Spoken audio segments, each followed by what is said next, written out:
Hello, everybody. We're going to start very soon. Exciting.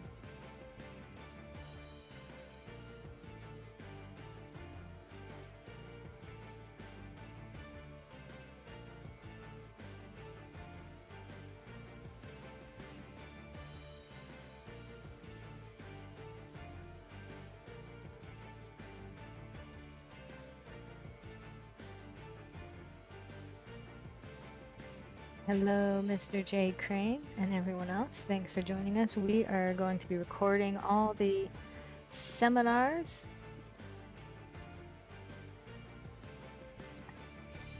at Cleveland Pinball and Arcade Show. We're in Cleveland, Ohio. It's about 100, 125 pinball and arcade machines on free play. The main tournament here is a Stern Pro Circuit event, so we have lots of great players from around the world flocking here. And then Kim Martinez's Women's Royal Rumble Tournament, epic women's tournament she puts on every year. It's happening tomorrow. Y'all want to catch the tournament streams, which if you're on Twitch, we will raid them after these seminars. You can check out all the tournament gameplay on Straight Down the Middle Pinball on Twitch. It's SDTM Pinball.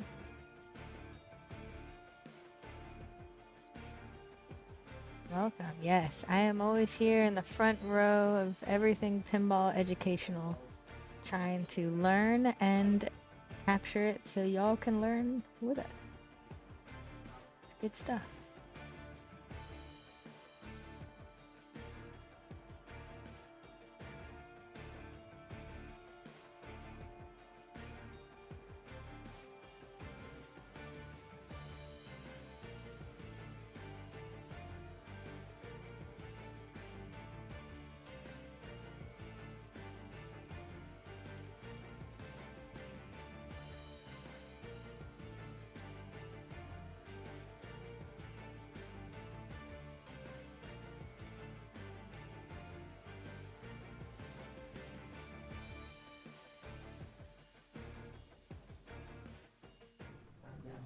Alright. Okay, I got two Playfields here, right? This awesome clear-coated Meteor, but I'm actually gonna take all the parts off and I'm gonna put it on this Stargazer. And I'll tell you why. Okay, so you know they made so many Meteors. How many Meteors did they make? Like 10,000 or something like this, or I don't know, like quite a lot. And they only made like 500 Stargazers or something like this. And the value, in my opinion, of when I work on a game now is, and my time is really, there's a lot of time that goes into these games, so I want to make as much money and save as much time as I can. So I'm going to take, maybe a $2,000 game or something like this and turn it into, like a $7,000 or $8,000 game, and you're pretty much just upgrading. And in a way, the company, Stern, gave you that opportunity because you have so many of these Playfields out there in the world that you could just transfer all these mechs that are worth, a couple $100 and take that time and energy and put them into this game. But okay, so I will tell you how I usually take these games off and bring them back to life. So right here from the start, I got, the same slits here, just as these games. So I know I'm going to take these drop target mechs off. And I know that these are here, so that, boom, that checks something off in my list of things that I need to put on this game. Then, okay, what's this? I have a 6-bank drop target. And so I'm going to take that, maybe set it off to a side, and maybe have that for sale, or maybe for a different game if you decide, hey, I'm going to move forward in this. Because parts are great to keep a hold of, because I'll have 10 different mechanisms, and one will break, and then you just have one that you can swap right back in. So don't ever sell your parts or get rid of anything, because you never know what you're going to get. So then I look here, okay, what is this? These are the same as these, so these are slingshots when they kick them back and forth, so I'm going to take these off and transfer them right over after cleaning, And then these flippers, you can save the coils, obviously, and you got an extra one here that you could take off. But those two coils, but after doing it for so long, you know that these mechs are not the same mechs as the Stargazer mechs, so you just want to buy brand new at that point. And then, obviously, when you go and take these drop targets off, everything usually just gets cleaned with, an ultrasonic cleaner, or maybe, You put the sand in, the vibrator tumbler. And then what do we need else? So we could think about the switches. And what switches? I'm talking about these little slits here. I guess that's it on that game. A couple things here with this star post, when this drops, when this extends, when the ball turns and goes, you know, there needs to be a switch here and here, as well as here, here. You know, you got your switches here for your slingshots as well. What else? We got a switch here for the pop bumper switches here. You got some different stand-up targets here that you could, for these switches, and I'll get to that in a minute. But I know after working on games for so long that this is a pop bumper switch right here. This is a pop bumper switch. So right there and there, I can take this and set that aside. Same with this one right here. So I can take this switch and I'll set that aside because this scoop and this, you know, this is a pop bumper switch. And after so many times of you doing that, you know that these are switches. Same with this one here. So now I have 3 switches that I could set aside. Then I need the coils for the pop bumper. So I'm going to take this coil off. I have, you know, the mechanism. So I'm just setting things aside, maybe putting them in bags so you can write them in, say, you know, top, drop target, you know, and go slow with everything too, because if you're trying to do this for the first time, I know I'm going like a little advanced, but I'm trying to break it down in a way that someone that's trying to get right into the game and the business, they have a good, you know, slow time, yet it's easy for them just to jump in, because it's kind of hard to jump in if you think about it, because you're like, man, there's a lot that goes into these games. What if a switch goes wrong? But in reality, it's just after so many times of you doing this, you're just like, okay, I'm going to take a switch adjuster tool and just bend the switch and boom, we fixed it. So there's a lot of times where you think that it's such a big deal that there's an issue with the game, but in reality, you just have to break it down and take your time. So where else are we at? So I talked about those switches. So these stand-up targets, these stand-up switches, which on this one, we only have one here, which is this. It's kind of this yellow switch. So for when I work on this game, I have a bunch of switches. But if you ever have the chance and you're thinking of like, man, what are some games that, you know, are that you would find like maybe at someone's barn or basement or something that has worked on games for many years, you might find a Silver Ball Mania. Let's think about that, because they made so many games by Bally for Silver Ball Mania. Silver Ball Mania's got like about 12 different stand-up targets that you can take apart and pretty much for free, because Silver Ball Mania playfields are what, like maybe 100, 150 bucks, and the amount of parts and the coils, and you think, and you're like, man, okay, now I got 3 pop bumpers, and I got 2 slingshots, and I got an out-hole kicker that kicks the ball into play. We didn't even talk about that. We got this out-hole kicker. It's actually right here. It's all the way at the bottom that will kick the ball into play. Same as this. The mechanisms here, right here, go in the same spot just as here. And is there dimples in this playfield on the front? Yeah, so there are already dimples on these playfields when you go to buy one. Sometimes there isn't, sometimes there is. But you'll see these small little holes. I don't know if you guys want to pass it around, but okay. So, and then when you flip over, there's also dimples on here. So the company that made these playfields gave you, you know, the outline, but it's not always like 100%. So don't always like, you know, take it for. You always have to measure it, make sure the drop targets are lined up and everything. All right. So, what else? Okay, I have a spinner here, so I'm going to take this spinner off, set that aside, because I need 2 more too. Oh, by the way, Silver Ball Mania's got 2 spinners on them, so you can take that as well. Really, I should have maybe brought a Silver Ball Mania too, but so I have everything set aside. Everything's off. Maybe this metal piece, maybe these. Keep your parts. Maybe if you're like, man, I'm going to the next show or something, I might post on Facebook, hey, I got a plastic set and a clear-coated playfield for Meteor. I'm gonna sell it for, you know, $200-300. Maybe I'll get a buyer because somebody else wants to take a playfield and swap theirs for a better one. So you're still just passing all the resources along to everybody else, and it just, it makes the world go round. So now, what we got, the next part is what would I want to do for the first steps here now.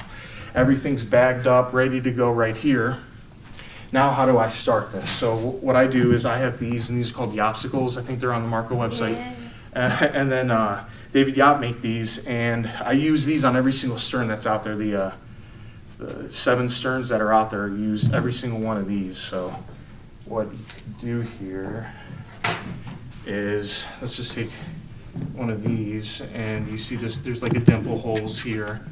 I'll just line it up and screw it in, and boom, and that's just done. So I'll do that to every single one of these. That's the first step. Then the next step is I have this braid wire that I actually bought on Amazon. It's like maybe for 20 bucks or something like this. And so I will take my soldering iron, if you know how to solder. Obviously, like, you have to know how to solder. You kind of have to know how to, like, how this stuff works when going into this. If you, like, you have to know how to solder with this, obviously. But so then you'll take, your braid wire, and you go individually. Maybe you need like a hammer or something heavy to hold it down, so then you can solder it down, and then you go on to the next thing.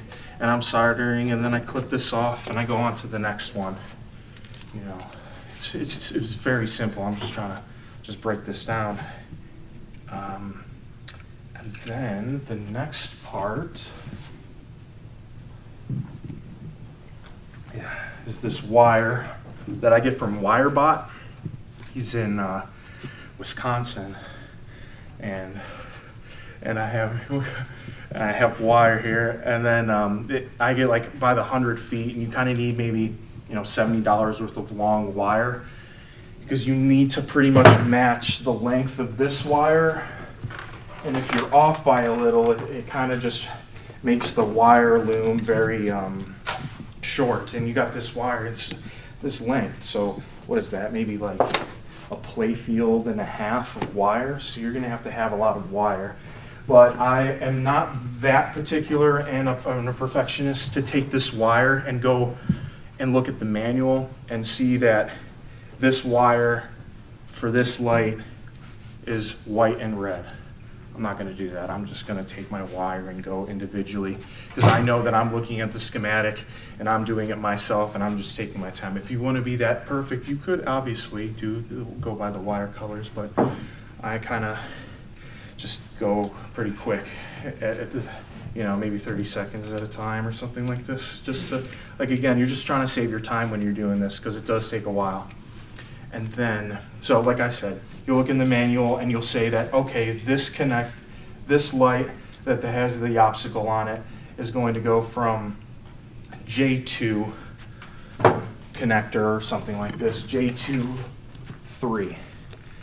Well, these connections that are on here, and some should be on here, but I already taken off, these transfer, every single one of these connectors that's on here, save these, because they transfer over to the wire harness that's on here. And you can take, I don't know, like a paper clip and punch it and then pull out just to save these. You don't have to buy new unless it's burn or something like this. And then, and I know that J2 on the lamp board, because we're dealing with the lights first, which is going to be in the bottom left-hand corner of our stern. In the back box, the light board's in the top, bottom left, power board top right, MPU top left. And so let's just say this is J2. And how do I know? I look at the light board and it shows that J2's on this side or something like this. And so I'll know that it's plugged in like this. J2's plugged in like this, and it'll go 1, 2, 3. And obviously, if you're like me, I forget, and I'll mark a black mark just to know that this is 1. I just want to make sure that it's good. So then I'll go 3, and I'll just continue to do that over and over for that one connector. And so I'll have my wire loom, that's out a Playfield and a half, because I need that length to go, a Playfield and a half long. And I'll go all the way out, and I'll have it like something hanging over here, and I'll, do my crimp and then plug it into the connector. And I'll just continue to do that over and over again. So if you like repetition and doing the same thing over and over again, you got about 50 lights that you got to do for this. and going one connector at a time. And then when you're done with that connector, you start zip tying things of that one loom, and then you can have that loom aside, and then you do the next J1, and then the J3. And so then you could maybe imagine all these obstacles on here with wire.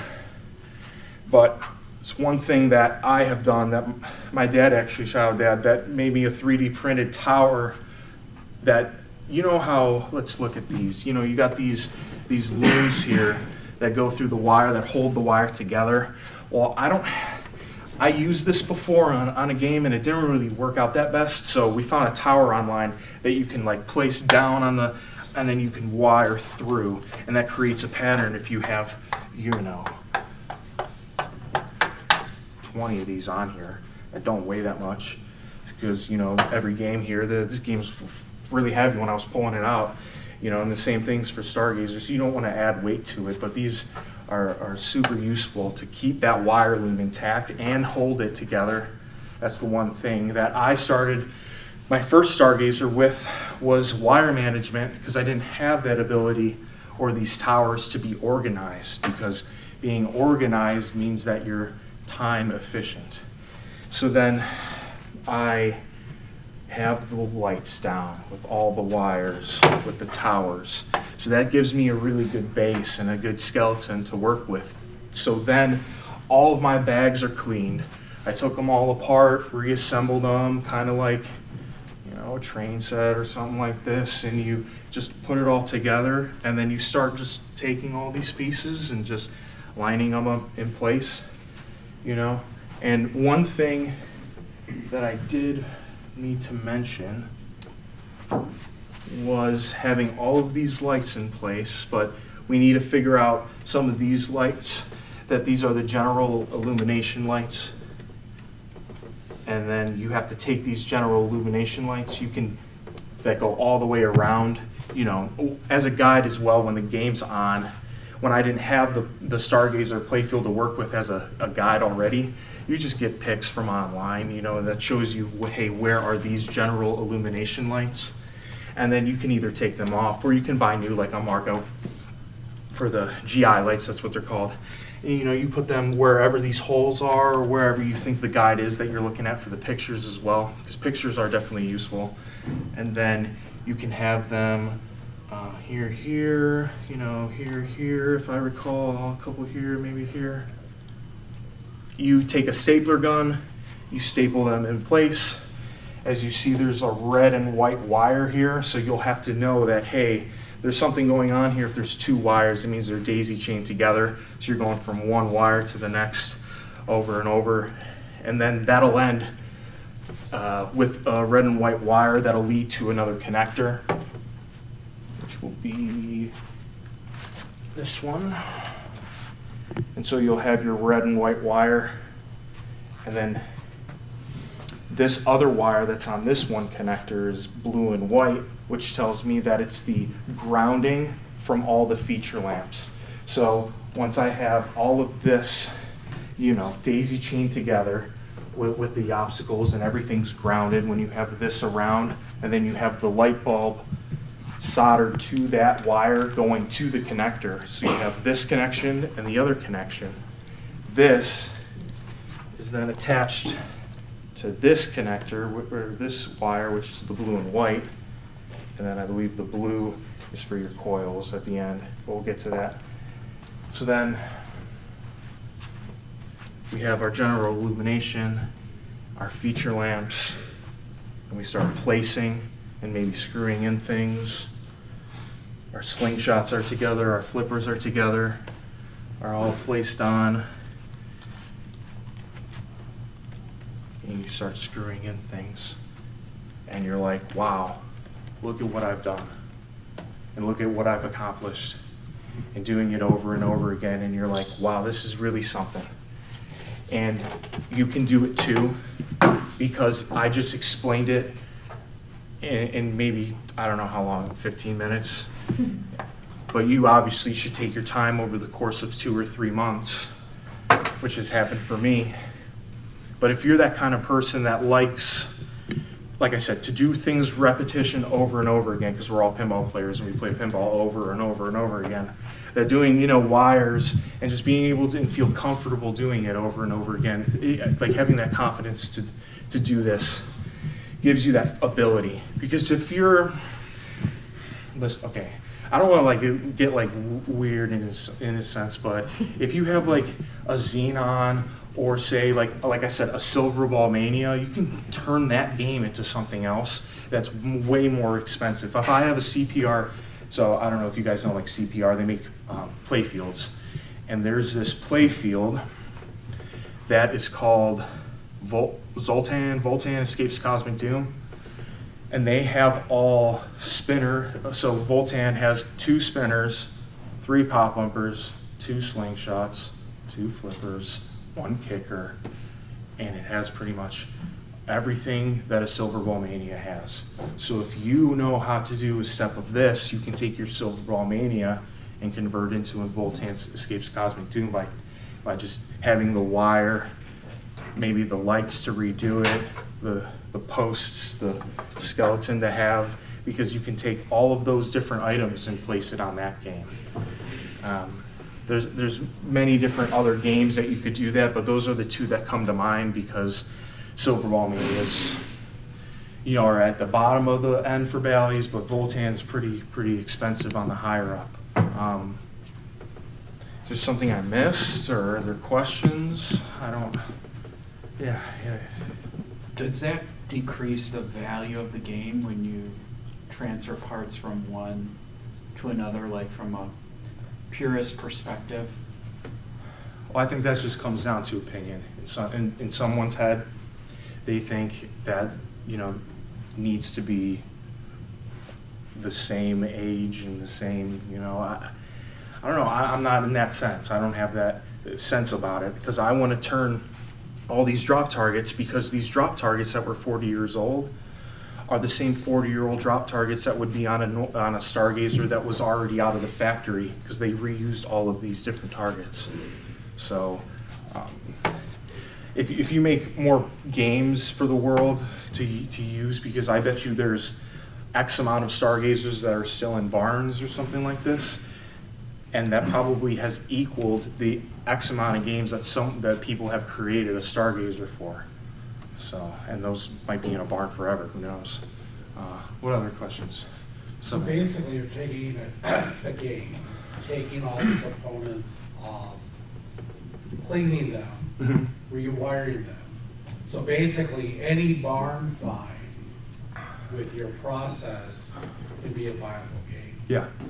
As long as you know what mechanisms are on that game. If I found a meteor in a barn, I know in my head I'm going to buy or try to seek out a Stargazer, because every time I find a project game like that, that's going to cost me $1,000 to, let's say, buy. I'm just giving you a hypothetical. I walk into the barn, he gives me this meteor for $1,000. Okay, now I got $1,000. Takes me, I'll tell you some prices maybe, and break that down. The Playfield was maybe 700, or let's just say, yeah, 750. And so I'm at 1750. Takes me wire, $100. Yopsicles, I don't know, like $70. What is that? Like almost $2,000. What else do I need? I need stencils probably, and maybe spray paint for the stencils if you want to get that far. Or you could just leave the artwork if you're not that kind of, if you don't really like make the game, like paint it or something, you could just do the different wire and have the Playfield and not do the paint. I mean, I've seen someone do that before. Actually, it saves you time, a lot of time actually, because there's a lot that goes into doing stencils, but I don't want to get into that. And your question was a barn find game. So basically, your concept, the way you do it, any game could be Yes. brought to life. Yes. In your budget, it's probably about $200 to $2,500 every time. Just trying to break it down.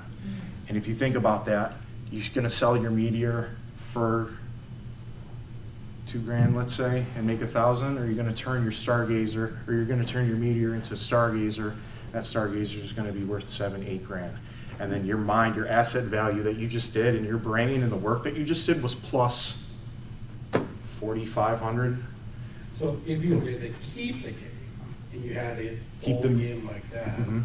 safety tells me that rewiring and doing all that, cleaning, stuff like that, is gonna provide a much, basically less problems down the road just because you redid it. Yeah, you're cleaning 40 years of dirt and grime that's been on these drop targets, that's been on the slingshots, flippers. You're buying things new still, but you're just cleaning the things that can be cleaned. And when they're clean, they look, they feel, they act brand new, you know, unless you see wear on stuff. But that's not really the case for drop targets because they're getting energized every single time. They're meant to be used over and over again, just like flippers. But like I said, you're buying brand new flippers, obviously, because you need flippers for this stuff to be good. You know, it all comes down to the flippers. But all right, what else? Yeah. Yeah, what resources do you use to see which games are similar? Like, so you mentioned Meteor, Stargazer, you mentioned Silverwall. Yeah, there's pictures online that you can just do your research of, hey, how many, okay, there's IPDB.org, that website. It has a database of the person, Mike Pasak, he's awesome, and hopefully he shows up. He has so many pictures, and his compendium has been on there for so long, and that's my guide that I use to use those pictures online.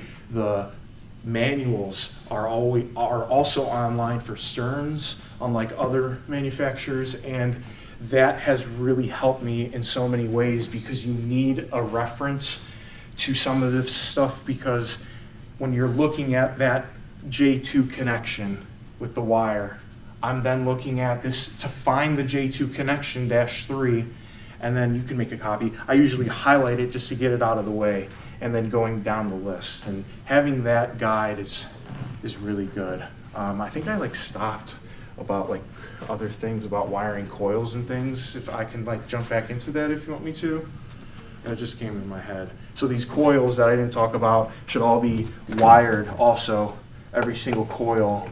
These pop bumpers, these drop targets, they're all wired to another section, which is the top right-hand corner, which is the power board. And these thick ones get plugged into the top right-hand power board, and your big J2, J1 connectors get plugged into the light board. And then you'll have this smaller one that's probably unpinned right here. What goes into your MPU, and your MPU is for your switches. So in your manual, maybe I should have brought a manual, but it is hard to see because it's so far away. But the manual will have your switches. Once you have all your switches in place, and it'll show a grid, and it'll go columns, and then rows. Thank you. You'll go column and rows, and it'll be also, you can see all of these switches here if you want. When we leave, you can come up and look, and we can have these all daisy chained together, and you'll see on the columns and rows that they all need to be daisy chained together. And it doesn't matter how it is. It doesn't have to go from here to there. If you know that in that row it goes from here to there, you can just daisy chain things. That's something that I learned too, that it doesn't always have to be, following the schematics. As long as it's on that row or column, you can just daisy chain what's close. And then you're always finding, but your guides are here already too, so once you're switching, once you're daisy chaining these things, you're just following your path. And you're daisy chaining and following your path over here. And again, a lot of these things, once you cut off, the switches are already on the drop targets. So as long as you just clean those and install those, then it's time to, what's cool about these is it just all comes off at one thing. These switches, you don't even really have to just take them off. They're just always added here. So you can just continue to work on them and daisy chain and clean them, because like I said, I'm trying to be as efficient as possible with the time that I have while working on these. And so we talked about the daisy chaining of switches. we talked about the big connector for the solenoids, that you wire up one side of the solenoid, and then that other side of the solenoid, which is going to be the white side of the diode. Okay, I'm getting kind of technical, but when I talk about this stuff, like, it's almost like you have to know what I'm talking about. I can't, break down what a diode is or something like this, but I could, because the white is the banded side, and you have to know that the banded side goes with the daisy chained yellow power wire that goes to each individual coil, so I'll have all my coils here, and you'll see on this that there's a yellow wire here that goes to here, that goes to every single coil, and that I'll have to do the same.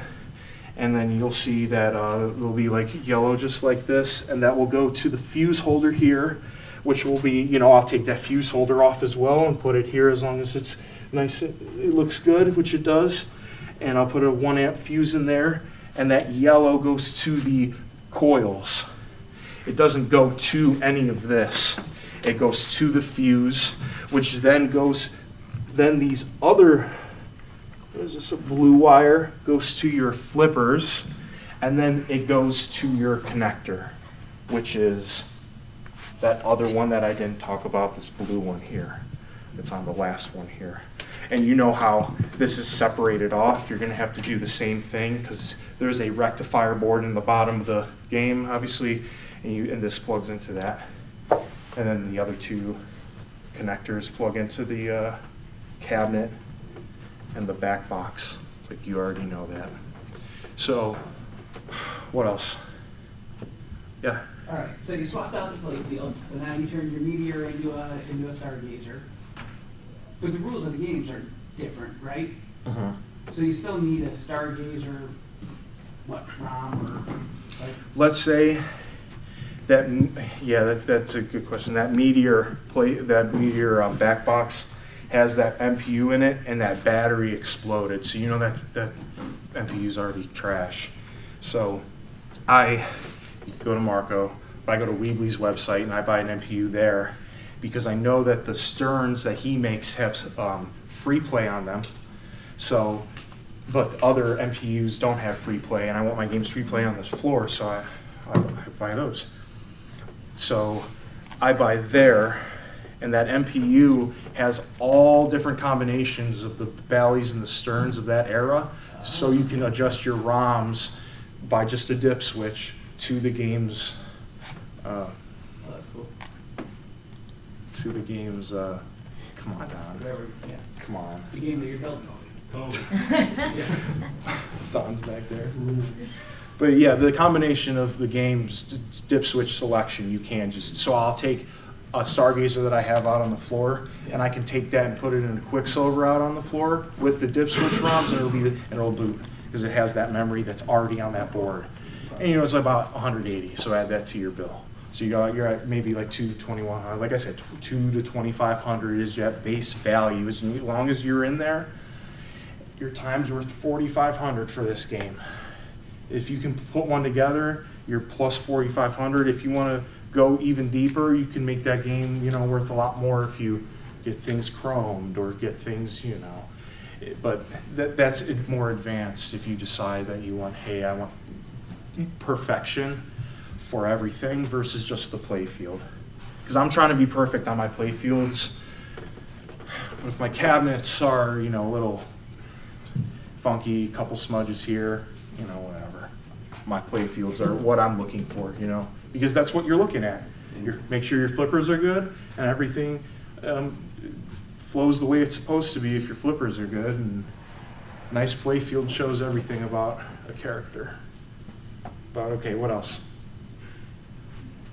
Any more questions? Yeah, man.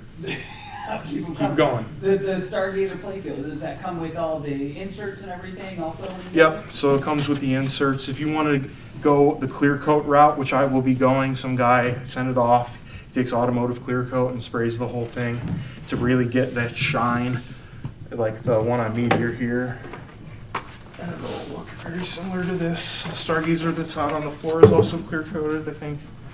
Every game, it's you're waiting a couple months, but by that time, you're waiting a couple months while you're taking down your parts, while you're putting parts in bags, while you're cleaning stuff. So while you're waiting for this game, for this playfield to get shiny and cleared and having that person do all the work, you're doing the actual work by taking everything apart and having things ready to go before it happens. Like I said, save your time. Time management is the hugest thing for this. Because if you have an addiction like I do, I have 8 projects, and I need as much time as I can with this shit, so. Okay, what now? Yes? So, your Stargazer on the floor, did you do that to that one, or Did I do what to? did you swap over parts? Or Everything, yep. A meteor, I took a meteor and I swapped everything over. Yep. Any other ones, or just that one? Okay, so I had other play fields like a Trident. That's a stern Trident. It beat to shit and it was populated. And I have a Cheetah. That's a 5-bank drop target that has memory bank drop targets, which is similar to Meteor. So when they're memory, so if you drop them on ball 2, it'll start your ball already down. So I had a 5-bank there, and I was like, I think I have enough parts to do everything else. So I just bought the playfield and we went. I got lucky at Pinfest. I found a big game project as well, so I knew that helped me out too with the Cheetah as well, because I needed a cabinet. So I did that, and I took all the parts over. And a big game's worth $2,500 again, and Cheetah's worth double that.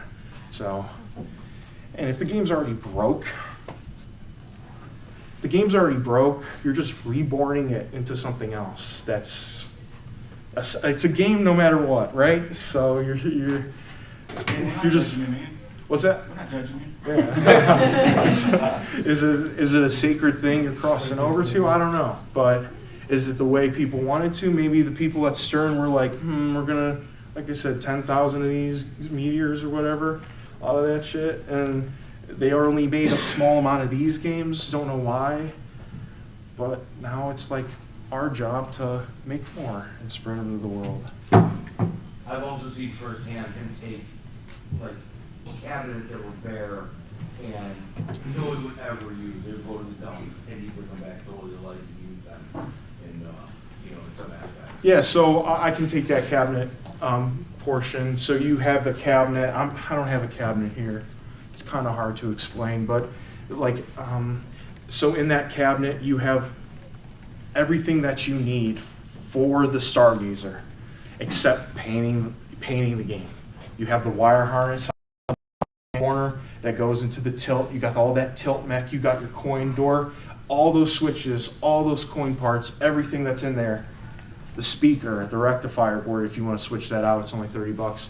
Rectifier board's the heart and pretty much soul of everything else that powers the whole game. So if that's bad, it's going to make everything else bad. So you really want to, like if you're good at soldering, there's a do-it-yourself kit for $30, like I said, and I buy that for every single one of the Sterns that I do.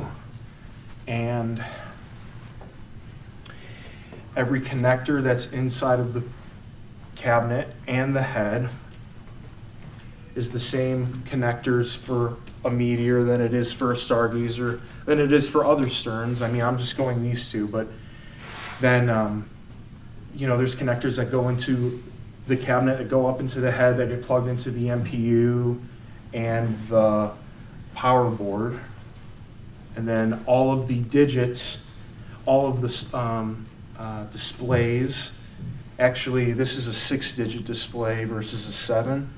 But if you're going to buy something new, you could buy Wolfpack displays, which is also is a do-it-yourself kit for the displays. And, maybe that's $150. So that adds into your $2,500 thing. I don't know if someone's keeping track. I don't know how much we're at, but we should be at around $2,500 still. So, let's see. Different boards. Nope, they're all the same. Soundboard is the same also, and same connectors from a Meteor to a Stargazer is the same. So you're pretty much just having things plugged in, replacing that MPU that we talked about. And, if you're good at repairing some of the boards, you can add like your different jumpers to the voltages to give you voltages for the power board so that you have like constant voltage. mean, it's kind of almost about it of how things are all the same. All the connectors that go into the MPU that are not here, that are in the head, like I said, are all plugged in the same spots from a Meteor to a Stargazer. I mean, it's almost like you could go out to someone's barn or something, or find just a Project Silverball Mania on Facebook Marketplace, eBay, whatever, and just have that in your back pocket and play it for the time being if you can get it working, but then always have that idea of, man, maybe I can make this game into a $7,000 game or change it, and then I have my, my hard work into the game now that I know in my brain that's a $7,000 game versus, a 15 or $2,000 game like Silverball Mania with another thing. Those are the best examples, like I said. I don't know, I think maybe I'm starting to say the same thing over and over again, but you kind of need your back glass. But if you think about it, if you sold your plastics and your Playfield that's already clear coated for this at a show, you also have the back glass for a Meteor that may be good. You could sell that for maybe $50, $100 or something. So the money that you're selling for the game that you already bought goes back into this. So really, you're maybe spending, like I said, $2,500, but only spending $2,000 of your money, but maybe less. I don't know what else. Yeah. You mentioned two. Where do we find the neglected, needed, broken pinballs? Shows. I don't think here, but there's a spot in Pennsylvania that have shows. It's called Pinfest, and I'm sure there's other shows. There's Expo coming up. I bet you there might be a couple of games that someone brings that are folded up, and you just got to know what you're looking at by the artwork. And you're looking at a game, and you're like, oh man, is the price tag? And you're like, man, right here.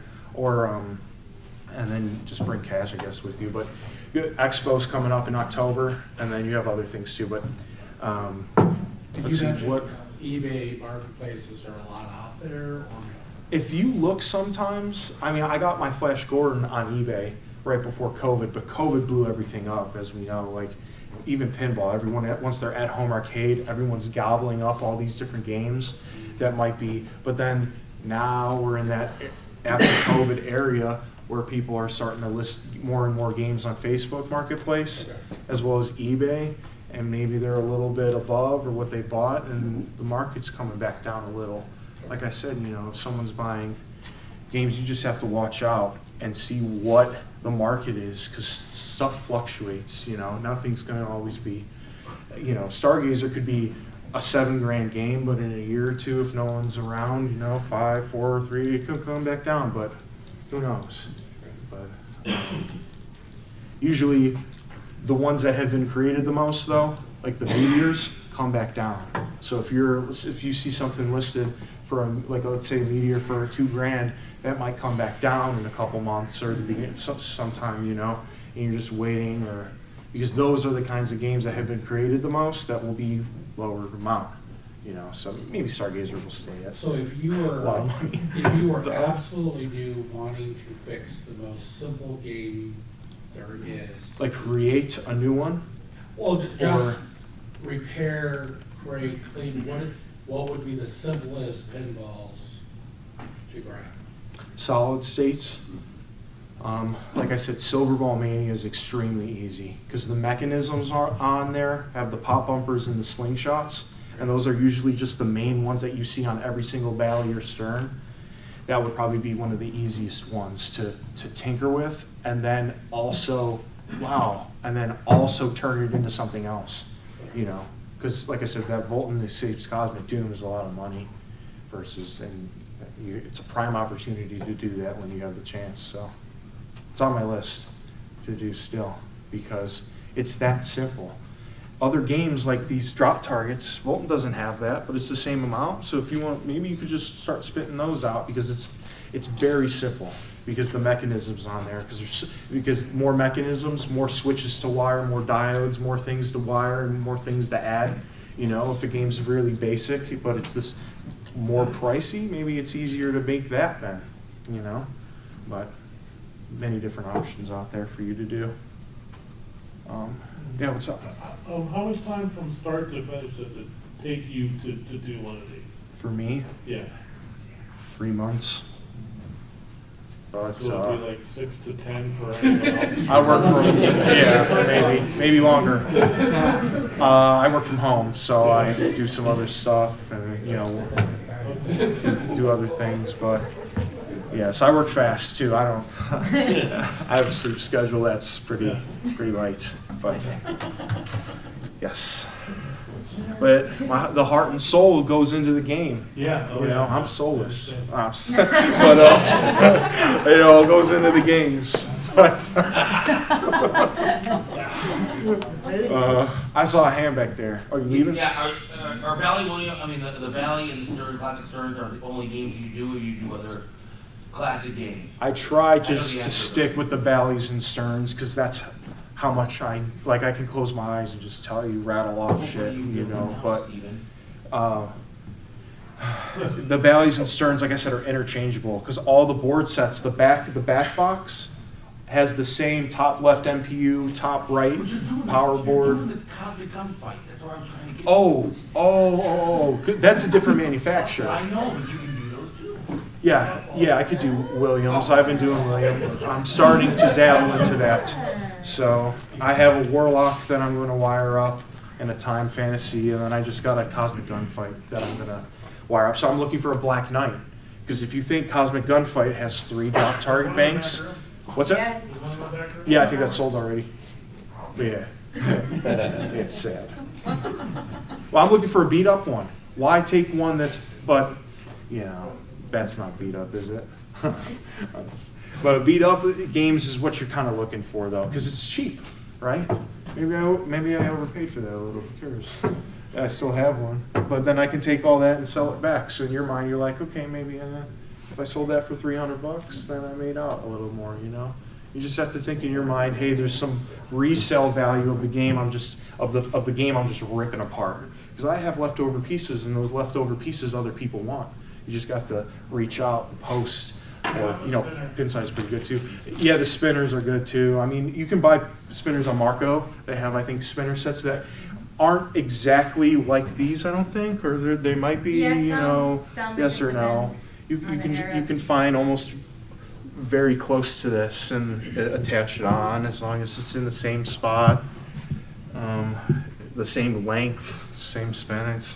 It's all the same. I mean, if you're thinking about a purist, then it wouldn't be exactly right, but it still works. It still spins. It still awards me a bunch of points. So David Yop in the chat asked, can you, or if you have an unpopulated playfield that has printed vinyl overlay on it, how are the graphics applied?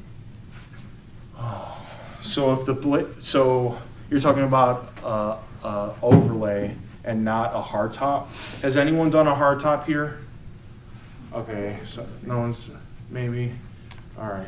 Well, an overlay, let's say this playfield was completely bare and it had just wood. And so I have an artwork like on a sheet of paper on a piece of vinyl, and you're pretty much just doing it. If anyone's ever done a stencil kit before or anything like this, it's kind of the same way, where you're laying it down, peeling it, and just using a thing and just pushing this down while you're pulling this out, and you're just trying to lay it down. But then it comes to the time where you're putting clear coat on. But that's really like advanced, in my opinion. Like, this is awesome because I didn't have to do that part. You know, Yeah, this what is is already this printed. printed on? I don't know. Printed I think, directly on yeah, it? printed directly on the playfield. I know that for sure.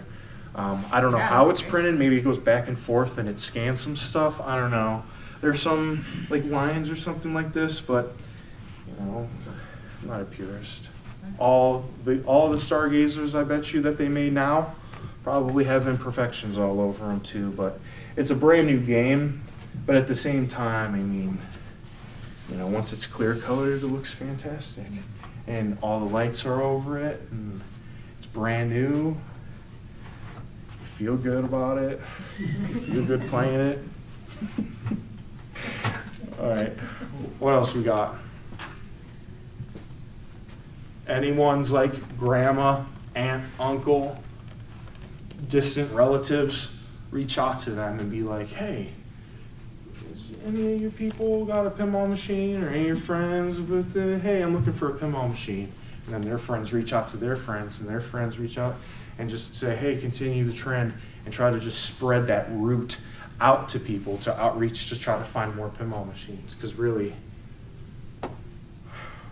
I was at a tool shop, and some guy's like, hey, I was just talking to him about trying to find screws for a pinball machine. He goes, pinball machine, huh? I got a roller coaster tycoon. And I'm like, oh, what? And he's just sitting in the bowling alley, and I just take it, you know, and I obviously make a transaction with him, but it just a matter of just talking about pinball, and who knows, maybe someone's got one that all of a sudden that sparks their mind or something like this, because you're trying to save the games that are in someone's basement that haven't been turned on in 30 years. Because that's what I like to see, when someone takes a game out of something and brings it back to life, or turns something that's out of the barn and turns it into something new, or something even better than what it was before.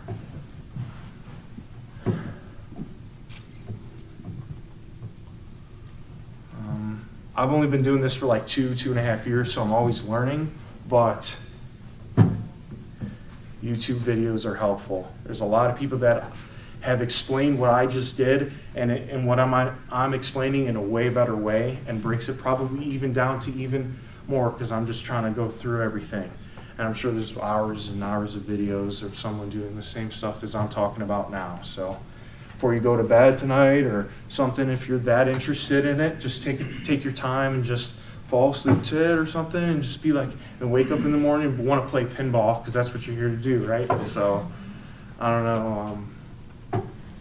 What has been your all-time favorite project that you've worked on? All Your biggest- time? Yeah, your favorite like accomplishment. Probably the Stargazer, because it was almost like a challenge to do it, when, you know, there was something was like, hey, like, you probably can't do this, or you can't do this at all. So like, why even try? And then I tried, and it worked out. You just have to try and maybe believe a little that you can do it, because it's like, man, like, I don't want to jump into it, but if you think about it, like, you're already playing a pinball machine, you're going to arcades, you're playing pinball, you're spending money on pinball. If you got the Christmas money or something to do it this year or next year or whatever, like, try to find one, just have the cash ready to go, and look on Facebook Marketplace or something, and when the time's right, just give them a message and see, like, I think I can take this, but I can take this and turn it into something else. But you have to do your research and understand that, you know, I'm going to do this and I'm going to follow through, because if I stop in the middle, then I don't have a game either way. So you have to fully commit. You know what I'm saying? It's not like, okay, I have to stop in the middle. I mean, you're more than welcome to, and take breaks and things like this. It's good. Don't get burned out. But you just have to tell your mind, hey, I'm going to do this, and I'm going to commit to it, because in the long run, you're going to feel great about doing it when you turn it on and it turns on for the first time. And it boots up, and you're like, oh my God. And then you press the button and you start flipping, and the flippers work, and you're like, okay, I wired that up correctly. And you take the ball and you're hitting the slingshots, and they're all working, everything's resetting, everything's scoring. And you're like, wow, couple lights out, who cares? The game's playing. But that's me. In the chat, what are your background in or training in electronics? I have a degree for computer science, but that was coding. But I was always like a hands-on kind of, I didn't want to like type and code and stuff like this. But then I've been playing for 10 years. But electronics, like during COVID, I just learned a couple things with a buddy of mine, and then I just started watching YouTube videos, and then I bought a game, and then I opened up the game and I started looking at everything, and I'm like, oh, what does this do? And if you have a game already, you need to understand to troubleshoot, because stuff, you know, stuff breaks. It doesn't always last when you do things. And whenever you replace something, it needs, you know, like a pop bumper or something, you need to know how to replace that, or something like this. Rubber brakes, you need to know how to take the glass off and things like this, obviously. But these are all like, like things in my mind that you should already know if you are a pinball owner. So, was there other questions for Chad or something? Not yet. Are you related to the 3D printer maker, Prusa 3D? Oh, I might be. I thought that'd be funny. I was That's about funny. to say, I don't think so, but maybe Yeah. might be. The Stargazer out there was my first that I ever did that I wired up, and then I have a Quicksilver out there that I wired up, and then I have a Cheetah out there that I wired up, and then I have a 9-ball that's also out there, and they're all on the same row. So I want you to go out and play it, and hopefully nothing breaks. But everything that I did like out there is wired up to that I took every single wire underneath that Playfield. All of this that's underneath here, I wired it all up myself, and it should be good, because once you do it after the second or third time, because once they keep, it's an addiction once you get there and you continue. I hope one day all of you actually will come up and be like, "Wow, I just wired it up and I turned it on and it worked. I can't believe it. I'm playing it. I'm flipping it." I want like all of you guys to do that, because the feeling is just like, it's unlike any other, because you did something and you accomplished it, and that's what we need to do here. We need to accomplish when we set something up, because if you do it halfway, you get nowhere, right? We got to do it. But yeah, I'm out of.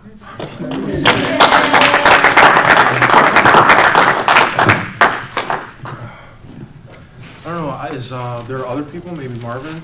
Or is he here? Still? Mark, what's here?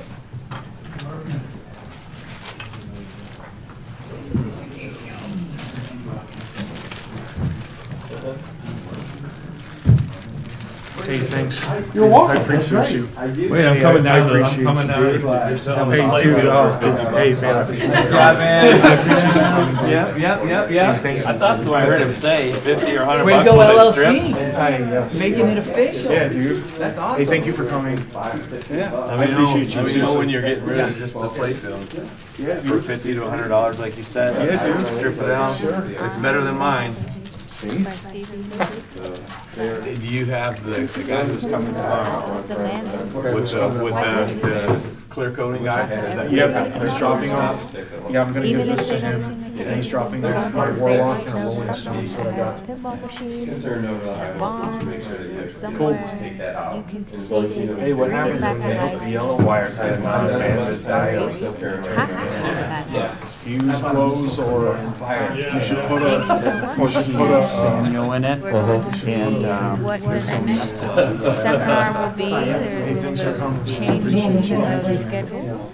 If you're doing another seminar, it'll be in an hour at 7 o'clock. So until then, you were if you are on Twitch, we are going to raid straight down the middle pinball as they do qualifying for Stern Pro certificate. We'll have to connect. For everyone else, keep your notifications on, and we'll see you soon. You want it? Maybe I should have never seen these things. I'll let you use it, man. I actually ended up.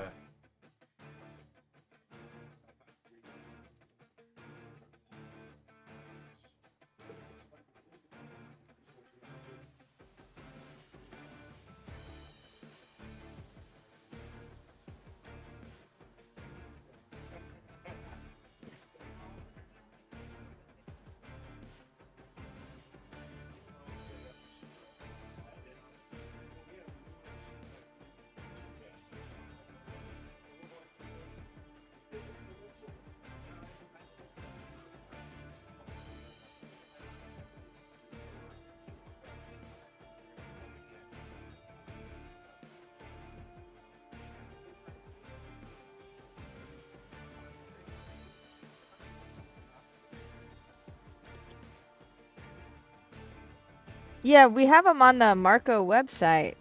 If you go to marcopinball.com,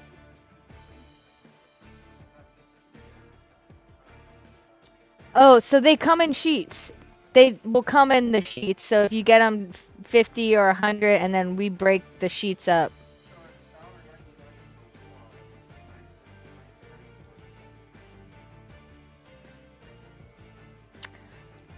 I have the. Let me.